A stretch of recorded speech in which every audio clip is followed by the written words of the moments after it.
Welcome to Boston Sports Nuts. Today's episode is going to be a very special episode. I'm Jim Russo, along with my friends Paul Izzo and Ken Berman. Hey, Great Jim. to be here, guys. Ken, before we get to the topic, ratings, how they doing? Oh, unbelievable. Our YouTube channel is like, I don't think any other TVs can hold the thing anymore. Wow. I don't know. It's so incredible. Glad you follow that for us. sweeping the nation. Okay. Sweeping. Today's episode, myself, Paul, and Ken are going to play Boston Celtics general manager. Woohoo. All right. Oh, I always wanted We are going to that go gig. over some options for the Celtics, as this is one of the leading issues in Boston this summer as we approach the summer. Want to give a little credit to Chris Forsberg. He's done this on Boston Sports.com. Yeah. ESPN has done it. So Boston Sports Nuts is going to do it. We are? Yep. Oh, I thought we were going Okay. to talk about Ringling Brothers. No, maybe This another was the show. wrong All right. text. First, let's set up the situation. The Boston Celtics projected payroll, and I'm just going to give you the top line numbers to start. Jason Tatum, $54.1 million. Underpaid. Jaylen Brown, $53.3 million. Way underpaid. Holiday, $32.4. How's he gonna KP, get by? $30.7. White, $28.1. Sam Hauser, $10. Al Horford, another key rotation player, is an unrestricted free agent, as is Luke Cornett. Their total payroll is $227.7 million. The salary cap is $154.6 million. The luxury tax is $187.9. The second apron is $207.8. The first apron is $195.9. Okay. We know all Got that? all that? Yeah. I know that I All better right. buy a bigger apron. We're not going to bore you with every penalty that's in the second apron. Just if you follow the show, if you follow the Celtics, you know it's severe. Can we Okay. all agree on that? It's severe just to reduce time. Now, we're going to take variations of Forsberg's three, as he had a poll on YouTube and on Twitter to see which one people wanted. So the first one basically is to get below the second apron by trimming $20+ million in salary, okay, and kind of keep most of the core intact, hope that Tatum comes back healthy at the very minimum the start of the following season. Got it. Paul, what do you think of that option? I would rather tell you what I think about them when I've heard all three, Okay, let's I could read do them. that. All right, and we'll go through them one by one. because I want to compare. Yeah. All right. Good point. All right, we'll do that. The second option is a full reboot.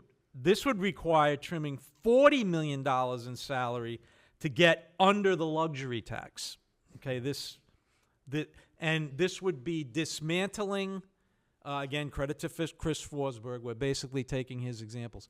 This is dismantling the core of the team, okay, and getting younger players and draft assets, okay? Can I just make one little tweak to what you're saying? Yeah. When we say shedding $40 million in salary, what we mean is $40 million net. Okay? In other words, you might have to trim $60 million in existing salary and take on 20. That's true. Yeah. Okay. Oh, yeah. Net. So getting rid of, for example, Jaylen Brown is not going to net you 54 net because somebody's going to want to give you something $35 million. Right. Okay. Okay. So it's not as easy as it sounds. The third option is to just build around Jason Tatum, Jaylen Brown, and Derek White, and as Forsberg points out, do kind of what Golden State did. Just rejigger the roster a little bit, maintain a lot of the players, and then the veteran players you would trade. So it's kind of what Golden State did with Klay Thompson. Those are the three. I have some opinions on that, but Paul, okay. I'll ask you again. Can you spread those out? It'll help me so I can see the options there. Yeah. Okay, so, all right, if I were forced to decide among those options, 100% I would go with threading the needle, and here's why. If we all have to assume that Tatum's going to come back and be healthy. If we don't assume that, if, for example, a doctor were to privately tell Brad Stevens, this is a really bad injury, you're looking at an impaired asset going forward, then I think you might choose another option entirely. So I'm going with the premise that Tatum is going to come back and be at least 90% of what he was. Okay? This team was constructed for a run beyond this year. There's a reason they paid Drew Holiday through 27-28. There's a reason they gave Sam Hauser an extension. There's a reason they buttoned up Peyton Pritchard. There's a reason the only guy with an expiring contract, other than Luke Cornett, I believe, is Al Horford. This team was built for a longer-term run. Yes, they were. So I'm thinking you try to thread the needle. Maybe you let Al go, as much as that pains me, unless he's willing to come back for $5 million. Maybe you let a Sam Hauser go, again, as much as that pains me, and try to thread the needle. I would actually take option 4. Wow. Okay? Option 4 is I ignore my concerns about the cap. I ignore the penalties about staying above the apron, and I go even more all in to win the championship. Okay? This team right now has 2 generational superstars, Brown and Tatum. There is no guarantee that in my lifetime, in my age I'm at, that will happen again. Didn't happen in the 90s. Didn't happen until the Big 3, which was cobbled together. No guarantee we're going to have that again. I say this is a window. I say go all in. If it screws up your drafting down the road, so be it. You'll have to figure it out. People will still show up. I say ride this horse as best you can, the Tatum Brown horse, to as many banners as you can stick up there on the roof. Ken? Interesting points by Forsberg. Some of the things he says, hey, let's trim this, let's trim that, let's reboot, It's not that easy. No, he acknowledges that. You just can't. I think. You just can't say, all right, I'm going to drop $40-60 million in salary and get under the first apron and all that, because you got to talk to other teams about giving you guys back. And now you can't trade. You have to trade almost contract for contract, like equality in the NBA. So I always find it difficult when they say they're going to do that. One thing I'm on Paul on this. I'm keeping Brown, Tatum, and White. I think that I can live without guys like Hauser because I think Shireman or Peterson or somebody like that can do the same thing. I think they have 28 and 32 in the draft this year, and they might have to.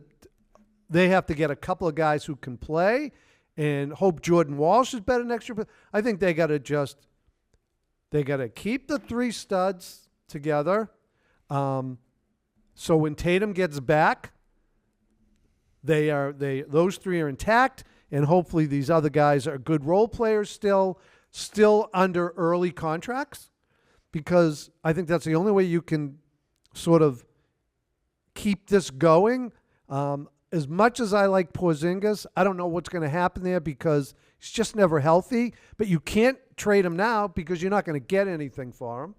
He's going to have to come back and play, and if he's playing great and you decide, hey, I'm holding on and do what you say, I'm all for that.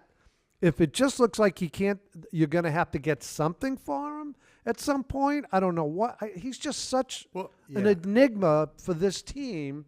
But I'm sort of with you, like, keep it together as best you can because it's a really good core. And they're young enough that they can still win a title or two. And you're a new owner. Yeah. Your legacy is, I bought the team. I want everybody to love me. I'm going to sit in the front row, and I broke it Well, up. I think they think of that. I don't think he's saying to himself, hey, I'm going to buy the team, and then I'm just dumping everybody because I just want to make money. I mean, you'll be booed out of town if you do that. Yeah, I think you both make really good points. I think, Ken, you're absolutely right. This is not easy. You can't just say, okay, I'm trading Drew Holiday for the 12th man on Milwaukee just to get rid of his salary. You Doesn't can't work do that that way. in the NBA. You've got all the money matchups to make. So, and Paul, that goes to your point about this being net money, and there's only certain things you can do with that. As secondly, Paul, your point about this window, I completely agree with. This was supposed to be really 3 years, excuse me, with KP and Holiday. This was supposed to be year 2. Then it was supposed to be. I think they would have stayed over the second apron. without Tatum's injury. I think that does things. So when you say continue to try to win, I agree. I just think the question is when, and I think it's 2 years from now. I think this is if it were me, you take a bridge year here and you deal with your financial problems. But, Ken, as you said, the core... What do you mean by that? Can you clarify? Well, just the second apron. I think you know... And I also think... Just get out of the second apron? I think you get have under the to second because, apron. look, I don't care if it's Wick Grossbeck, Irving Grossbeck, Bill Chisholm, paying, in essence, $40 million for Sam Hauser. You can't do that. No, I agree. And yes, Wick is right when Wick said in March of last year, it's not about the money, it's about the penalties. I think it's a little bit about the money. It's about the money. $40 million. Like if you signed Al Horford for $5 million and you stay in the second apron, it's $20 million. But here's what Wick Grossbeck got right. I'm gonna go on a limb here, okay? Yeah. What Wick Grossbeck got right was during his tenure, the Celtics have spent money. Yeah. They always have, even when they weren't really, title contenders. But he's never been here before. No, but my point is, and what did it get him? It got him that Celtic brand to be so big that it went even beyond what we always thought. Like, we always thought the Celtics are our own little thing, and we love them, and they're the greatest.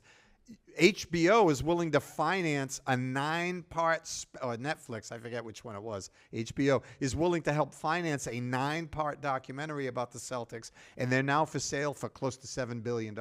Yeah, I Wick's get going to that. make back plenty of money. Yeah. Even though he's been paying luxury taxes. He's going to get back tenfold. So I think if you're Chisholm, you're going to think, okay, yeah, maybe in the short term, but if that ratchets up, Yeah, but the here's value of the team. If I could play this scenario out, okay? Go, please. Yeah. I think, as I said, if they're healthy, I think they run this back.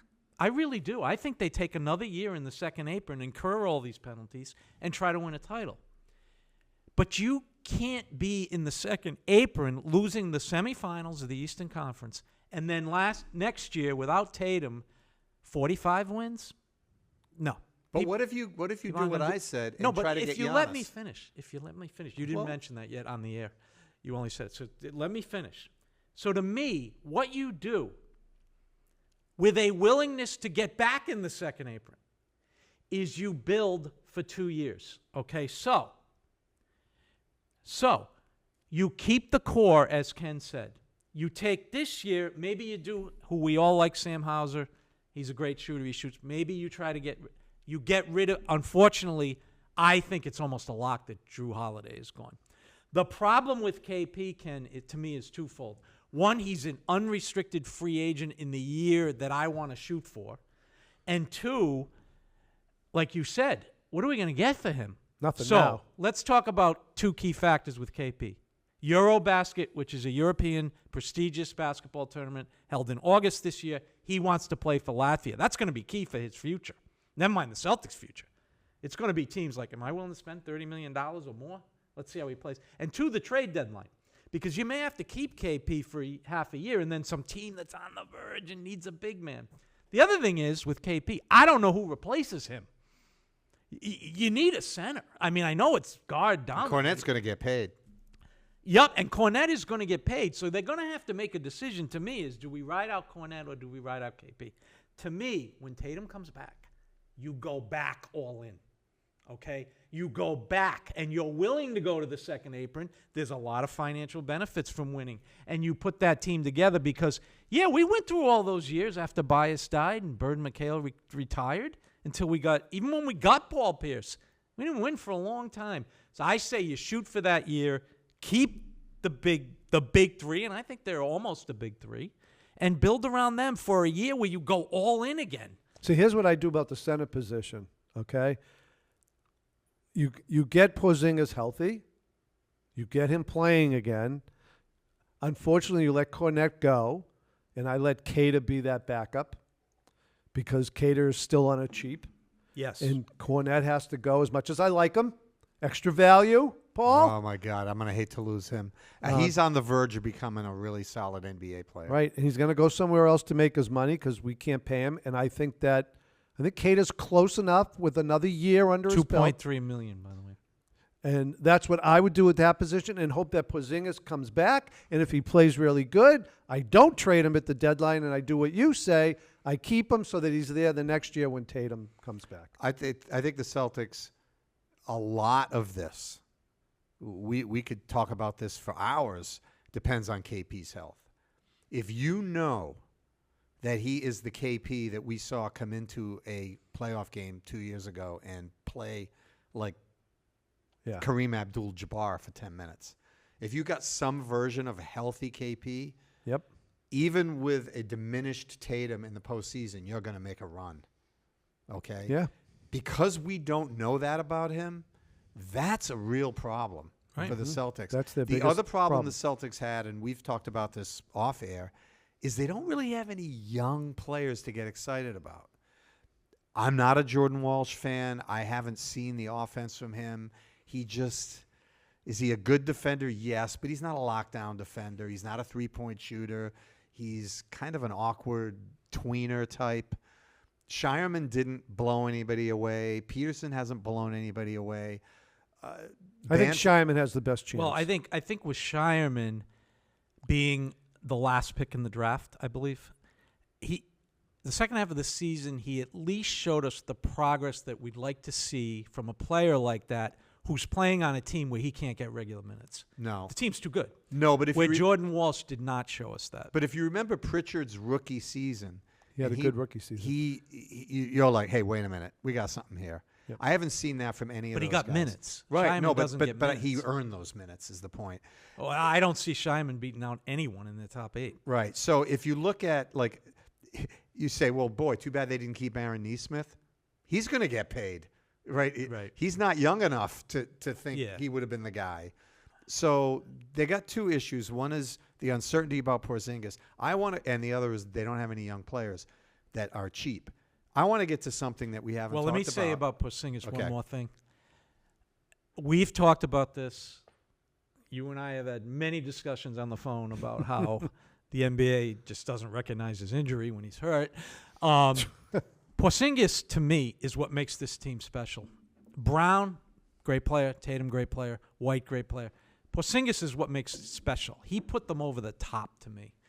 And I wouldn't mind if they see if he's healthy. And I also wouldn't mind, since this year's not going to be a title year, if he plays 20 games and gets completely healthy. Mm-hmm.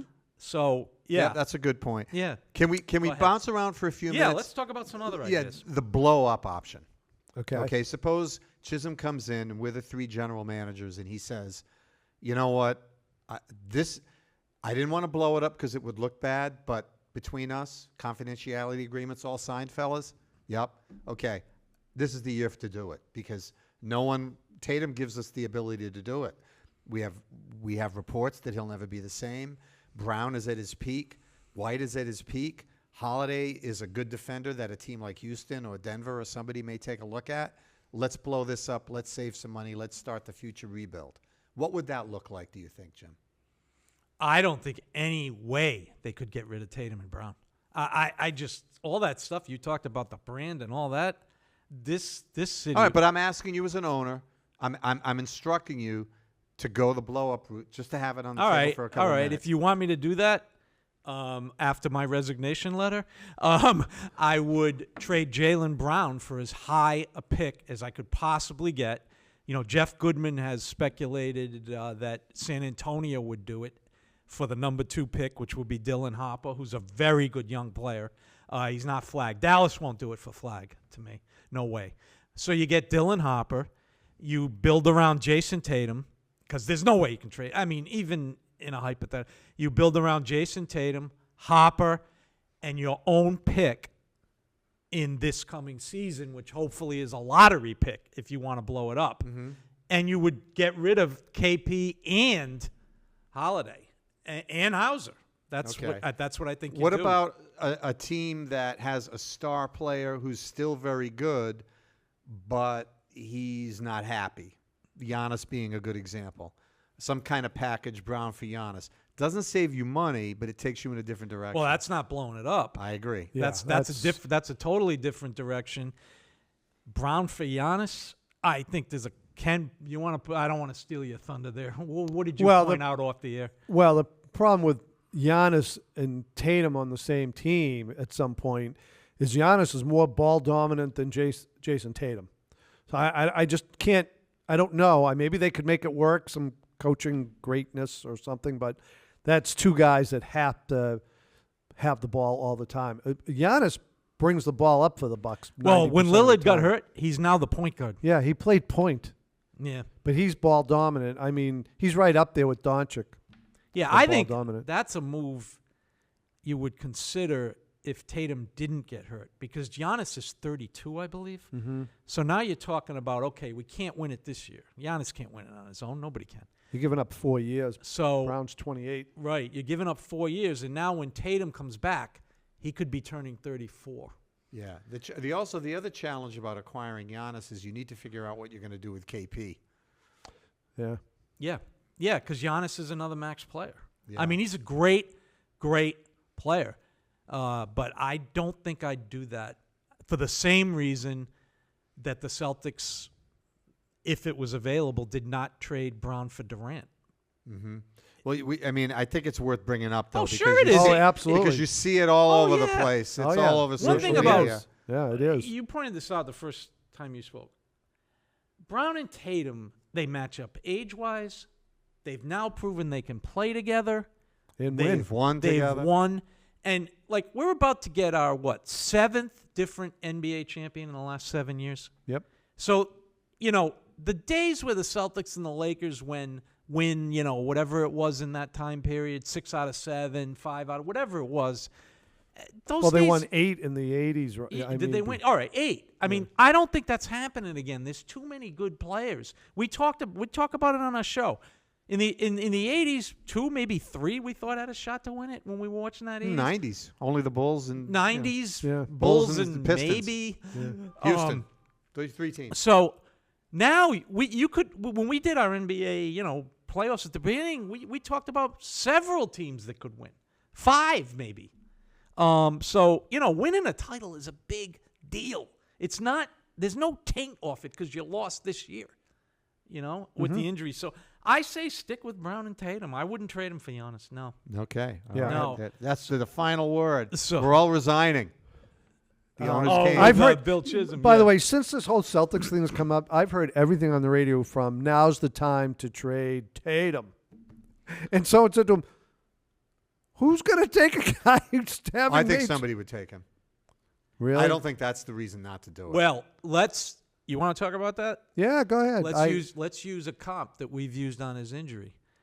Kevin Durant was signed by the Nets the year after he tore his Achilles. Right. He sat out a whole season Right. before he played for the Nets. I don't think it's out of the realm of possibility a team would take him. With the same, he's younger than Durant.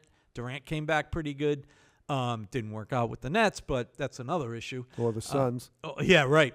So, but I wouldn't trade Tatum. I wouldn't either. I wouldn't. I've just even heard it think on the about radio. it. I wouldn't even. You're not gonna. And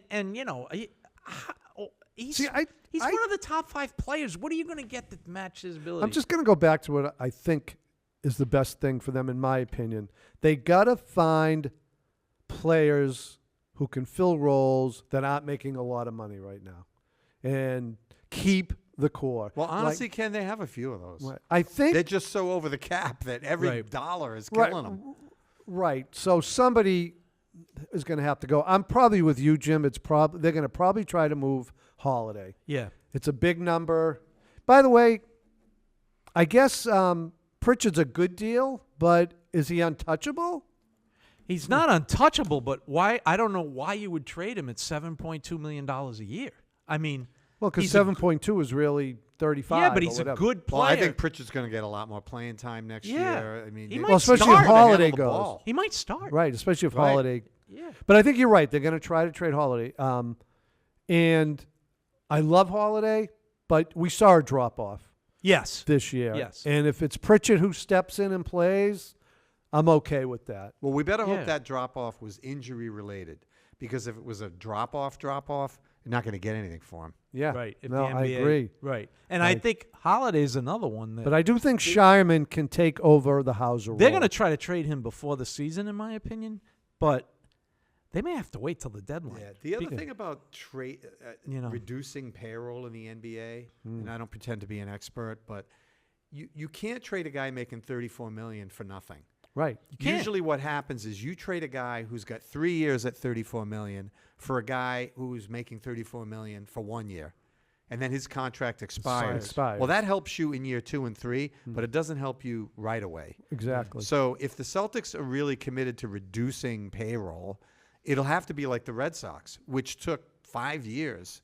They were up, they were up in the 200s. They're playing Price forever, weren't they? And then they went to 230, and then they went to 210, and now they're below 200, and they're, right near the luxury tax. Again, this threshold. is all speculation, and this is just a hope of mine, I guess. But I want to believe it. I think they're just interested in getting under the second apron. If they're talking about the luxury tax, I'm going to be really disappointed. Really disappointed. Now, KP is an unrestricted free agent. At the end of next year. Yes. So he would be very attractive to a team He will be, at yes. the deadline because you've only got to pay him for whatever. If he can walk. Yeah. Right. Right. Right. Now, tied up on this is two other issues. You got 10 minutes. We got 10 minutes. All right, I missed the warning. We got 10 minutes. This will be easy to cover in 10 minutes. The first is something you brought up, Ken, which is the 28th and 32nd pick, because this affects their future. We are now seeing, and Brad Stevens pointed this out too, the NIL, name, image, likeness for college players, effect on the NBA draft. Okay? Players who most people think, most experts think would have come out in the past are staying in because they're getting significant financial benefit. Now, what I'm about to say is just an example. This is, of course, not set in stone. I like the website called Tankathon, especially in NFL season when the Patriots are bad. I get to see where they are, who their potential pick is. It keeps me going during the football season the last few years when we had all those thrills before and got virtually nothing in the last. Anyway, that's another show. Tankathon had the Celtics picking at 28 a guard out of Alabama who's a pretty good player. Yep. Yeah.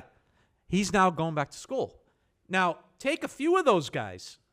The value of that 28th pick and 32nd pick is less. But the Celts need to hit those. Because of what you said, to get these guys on lower. So the NBA draft is going to be crucial for the Celtics, but harder than ever.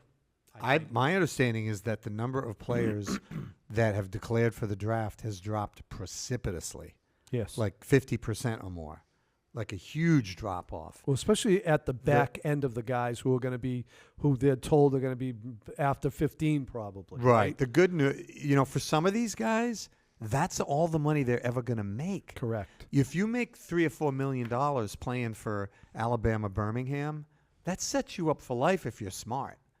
You can go be a high school coach with $2 million in the bank, drawing 5% interest a year, keeping you comfortable if you're not stupid about your money. But the good news for the NBA is that the top players and the international players are still going to be at the top of the draft. Correct. Right. The problem is at that Celtic Celtic end. level. 28. Now, take a guy who's going to start in the upcoming NBA Finals, which will start one night after we're taping this, Andre Nembhard. Very good player, right? I mean, when Halliburton went down last year, you guys remember as well. We probably he was your killing house us. watching this. He was killing us. He's a good player. He's a good player. Makes He was big drafted in the plays. second round. Right. Nowadays, he might not come out. So, I mean, that's going to affect the Celtics. I agree. And the number. But what about this? The only thing I'm thinking about this is that now maybe you draft the guy at that spot that played all 4 years at college possible. already, who's a little bit more seasoned and can maybe come in right away. And you know who help that him. is. I don't, Jim. Well, that was Peyton Pritchard. No, that's Peyton Pritchard. That's Baylor Shireman. Right. They played right. So can we get a guy that's Could. put 4 years in who maybe might have been pushed out of the draft or whatever? Now, one of the other things I hear, but not very often, which I'm glad I don't hear it very often, because it's not done in the NBA. Again, there's a lot of differences between basketball and football. And that's, the Celtics got the 28 and 32nd. Package it and move up. No. The NBA is all about the best player. They're all about getting the best player. They don't want two average guys for one really we'll good give you one. 28 and So 32 for the forget 10th pick. Yeah. Put a package together. Right. That's a good memory for Paul and I. Yeah. From a long, unfortunately, a 40 long years. time ago, Paul. Put a 40 package years. together. Yeah. All right, the last issue before we sign off to me is this. With the Jason Tatum injury, let's get away from the financials for the closing segment and talk about on the court. To me, this is an opportunity for the Boston Celtics, even though I obviously would rather not have this opportunity, okay? And that is, we are seeing the NBA Indiana Pacers have great success with running the ball, shooting, before the defenses can set. And as I watch them, who does this remind me of? The Boston Celtics. Oh, yeah. Absolutely. Red Auerbach, Tommy Heinsohn. Please bring that back to push me. the ball.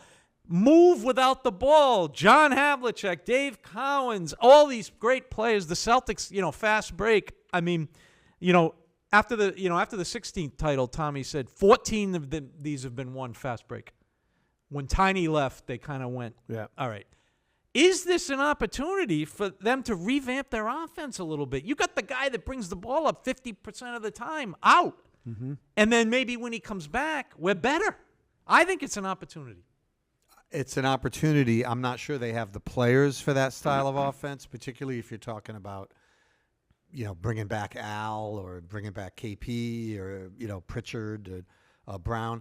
I agree with you. It is an opportunity, and they are going to have to change. What worries me is that Brown will try to replace Tatum and keep the ball. Brown is not. This is a prove me year for okay, Brown. it's not. He's not the ball handler that No, Jason not. Tatum is. He's not. Sometimes we call him Butterfingers, and we mean it in good fun. We're not trying to make fun of the guy. Yeah. No. But, he has a tendency to dribble it off his knee and turn the ball over and lose it. He lost the ball seconds before Tatum blew out his Achilles. I think it's a really, really big year for Jaylen Brown to show that he can be a leader and accept a role that maybe is a little bit not to his liking, to be not the guy with the ball in his hands all the time. Well, interesting thing about Jaylen Brown, we're going to talk about, if you want to do fast break basketball and move the ball, he's the perfect guy to fill the lanes and get the ball ahead to like they do to Siakam. Yes. You know what I mean? Because he's a unstoppable finisher in the open court. Yes. Especially if he gets the ball ahead of the defense, not dribbling it up himself all the time. Right. I agree with that. And he's had tremendous battles, which have been a pleasure to watch with Siakam. Yeah, he absolutely both has. in the Toronto days and Indiana. And they've been a pleasure to watch. Nobody loves fast break basketball better. Now, what than I do. think about that is, Paul, to expand on your point, there's a couple of players, KP would not thrive in that. So he'd be the classic, But he could be the get me a rebound, outlet it, and be the trailer. Right. We can't do it every time kind of guy. Although, as I used to coach, don't give up on the break, secondary break. Right. He'd be the last guy to the court, and maybe they forget about him. And as we know, he has 30-foot range, but he's not a fast break. But they could kick it back to him. Yeah. Al, he's going to be 39 if he's on the team. However, let's look at the positive players that could do this. Derek White was a Spur. He'd thrive under this. And, in fact, if you watch the game sometimes, it's like he's cutting, and it's like some players don't, Right. Okay. Peyton Pritchard. Well, for the Spurs, you get the ball, you do something. With Popovich, he has a 2-second rule. You catch, and you either pass, drive, or shoot. Now, do the players follow that all the time? Of course not, but that's the principle. Peyton Pritchard, I think, would thrive. He's a shooter. He does not beat his one thing right now is he cannot beat good defenders off the dribble. I think he'd thrive under this. Moving, more open. He can drive. He can shoot. I think he'd thrive. Jaylen Brown, you're right. I think he's going to want to take Tatum's place. If he could be convinced of this, I think he'd be a tremendous break player way LeBron was early in his career. Yeah. LeBron James was an unbelievable fast break wing early in his career. I think Jaylen Brown would be like that. Once he gets momentum. So Too athletic, too strong. Yeah, Sam Hauser, to me, if he's still on the team, would absolutely thrive. I'd just tell him, run ahead of the ball, go to the corner, wait. He'd thrive. I've coached players like that. You guys probably have too. I'm glad you mentioned him because I was thinking, is he going to mention Hauser? Yeah. Because Hauser actually loves to run around. Yes, he does. Oh, yeah, he's one of the guys that moves and the other guy ball. is the guy you mentioned that I think would thrive, which is Shireman, because the limited times he's got big minutes, he's shown he can pass. Yeah, he's a good passer. And he's a smart player. Yeah. And maybe that's because of what you said. So, all right, any final thoughts, guys, on the Celtics and where we're going? We have a few minutes. I think it would be remiss, since we're talking about the Celtics going forward, not to talk about Joe Mazzulla. Okay. So as we've seen in the last few years between Dwayne Casey, Mike Budenholzer, Nick Nurse, Tom Thibodeau, recently Monty Williams, Mike Brown, other guys that have had success still get fired.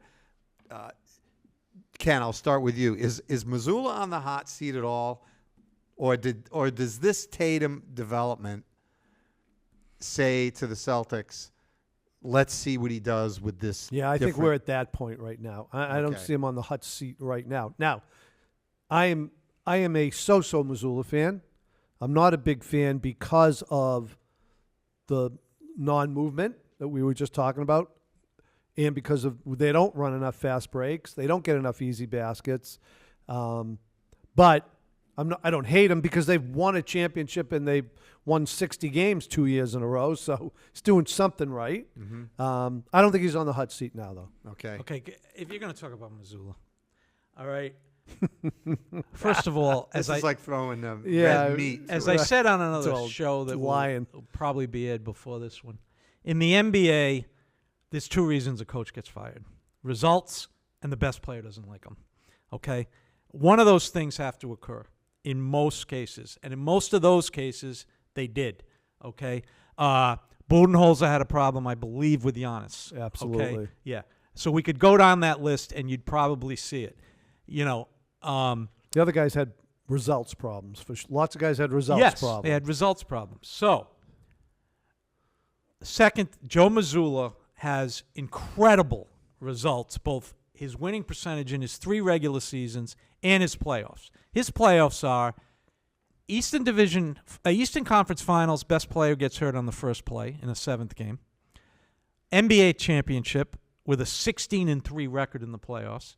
An over 700 regular season winning percentage. And this year, couple of injuries, loses in the semifinals, okay? His best player has recently said, he won't say it, but he's the best coach in the NBA. Derek White credits him with his elevation in his game by giving him confidence, telling him he'd be the point guard before his second year with the Celtics.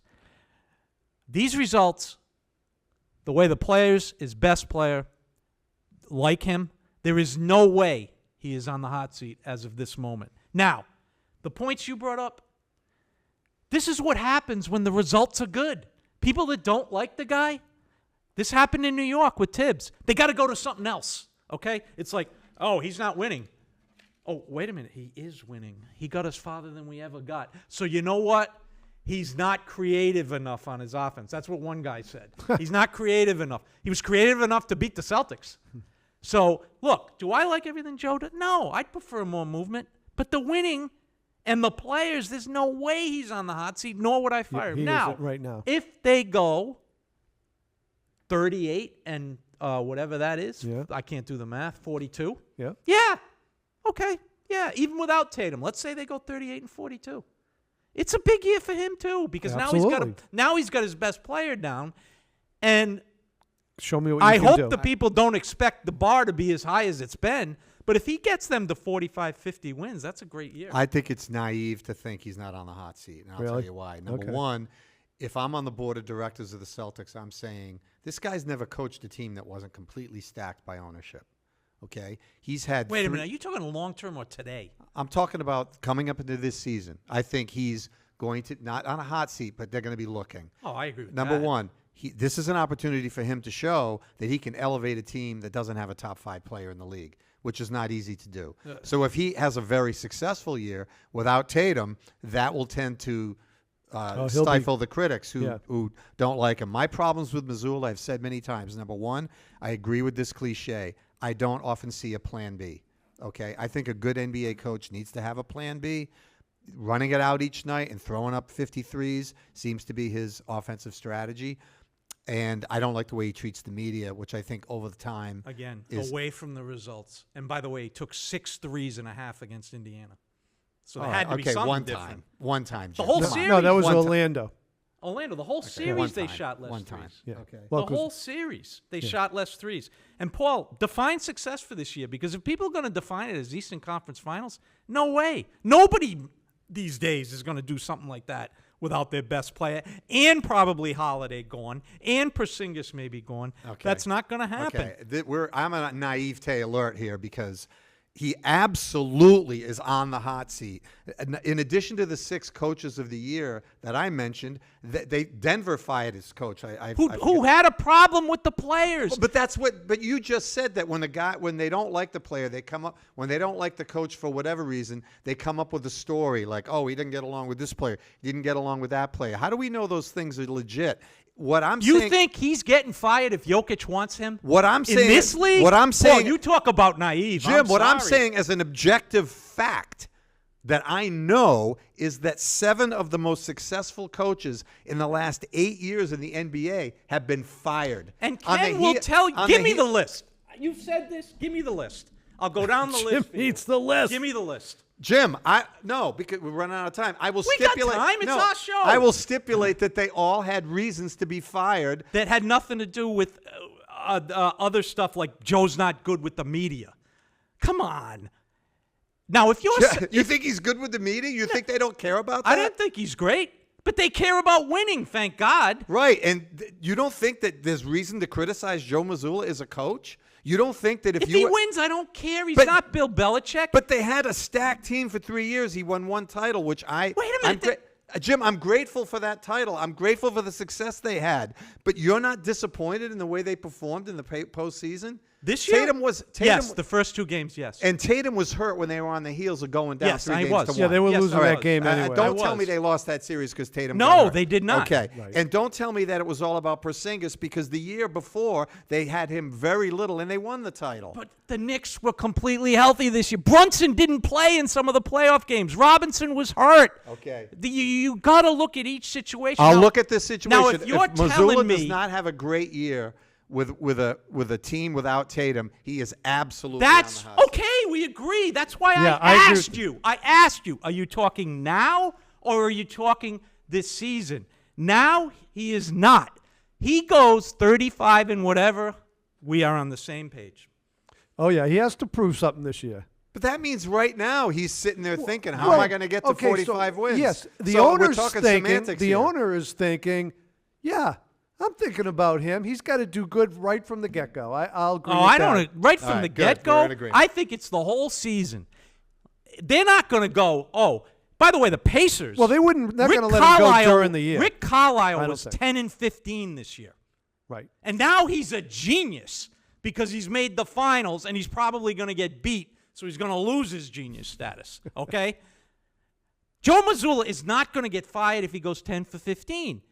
I'll even 35, 38. He's on the hot seat. You better believe it because then I think he gets this season to prove it. absolutely. But he's going to be under a microscope to see how he does without Tatum. Yeah, and by the way, watch New York. Watch the fallout with Jalen Brunson and his father. That story's not over. Oh, yeah. You fire Joe Mazzulla, you got to deal with Jason Tatum, and you don't want to deal with Jason Tatum. This is the NBA. Magic Johnson. Although he's not here for a year. Well, I don't know that there's a huge love affair between Tatum and Mazzulla. He said he was the best coach in the league. Okay, they say things one day. I don't know. They say They had quite a convenient for them. disagreement during that Knicks series this So year. who says Joe Mazzulla doesn't have? That's not the criticism of Joe Mazzulla. Look, what I would like to see him change, like you guys, his offense. I think his defense for most of the time has been pretty good. But I'd like to see a little more movement in offense. But there's no way this guy's getting fired right now. Not right now. Maybe after the season. Even then, he'll probably get another half year. Well, if they start out 10 and 30, he's gone. I can tell you that. I don't think they will. No All right, way. Wrap it up. No Okay. way. Yeah. All right. Good discussion. It's that. Can I wrap it up with one? Can I have a last? Yeah, but can I just say the viewer just got a viewing into what happens in the Paul Izzo cave watching these games Right, on when a we get nightly going. basis. So, Hey, I'm just thinking I'm excited for this offseason, to tell you the truth, but I'm glad that we have the guy at the top, Brad Stevens. I got trust. great point. Do we all agree on that, right, Paul? As long as he doesn't go to New York to coach the New York Knicks. Oh, God, you know. Well, he's not going to stay president No, of the he's going to go basketball. back to Butler. Yeah, he's going to go Felder back. and Maz, they're a best- month at the longest will he stay president of the. Because who would want that job? Yeah. Okay, let's wrap this up. I can tell you that this show was a little bit about the salary cap to promote shameless self-promotion, as Paul might say. We do have a show on the salary cap itself that will air after this show. So for Paul Izzo and Ken Berman, this is Jim Russo signing off for Boston Sports Nuts. Thank you for watching Boston Sports Nuts. You can find all of our episodes available on Spotify, Apple Podcasts, and YouTube. For more information, go to westwoodmediacenter.tv or follow Boston Sports Nuts on Facebook, Instagram, and X.